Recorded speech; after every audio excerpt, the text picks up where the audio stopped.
Hi అండి, అందరికీ నమస్తే. ఈరోజు కర్ణాటక స్టైల్ దొన్న బిర్యానీ తయారు చేసుకుందాం. వెజ్ బిర్యానీ. దానికోసం నేను ఎలక్ట్రిక్ రైస్ కుక్కర్ని ఆన్ చేసి దాంట్లో ఒక 4 స్పూన్ల ఆయిల్ వేసి సాజీరా, అలాగే తేజ్పత్రి, బిర్యానీ ఆకు, ఉల్లిపాయలు సన్నగా కట్ చేసుకున్న స్లైసెస్గా కట్ చేసుకున్న 2 ఉల్లిపాయలు వేసా.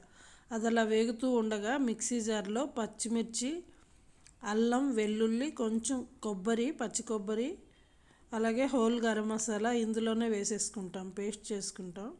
అలాగే కొంచెం కొత్తిమీర, పుదీనా వేసుకొని పేస్ట్ చేసుకోవాలి.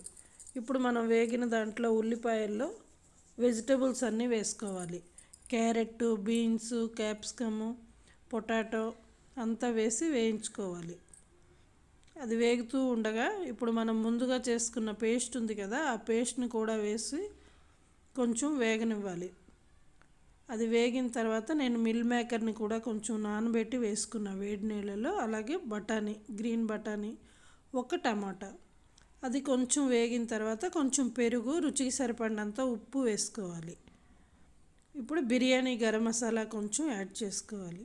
మనం బియ్యం 1కి 2 నీళ్లు నానబెట్టుకున్నాను నేను. ఆ నీళ్లు ఎసరు పోసేయాలి. ఆ ఎసరు మరిగిన తర్వాత రైస్ని వేసుకొని కుక్ అవనివ్వాలి. అదంతా ఇలా దగ్గరికి అయిన తర్వాత మధ్యలో ఒక్కసారి కలుపుకుంటూ, ఇంతేనండి, రెడీ అయ్యింది మన వెజిటేబుల్ దొన్న బిర్యానీ. అదే కర్ణాటక స్టైలు బిర్యానీ.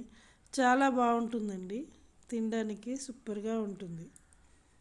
మా వీడియో నచ్చితే తప్పకుండా లైక్ చేయండి, మా ఛానల్ని సబ్స్క్రైబ్ చేయండి.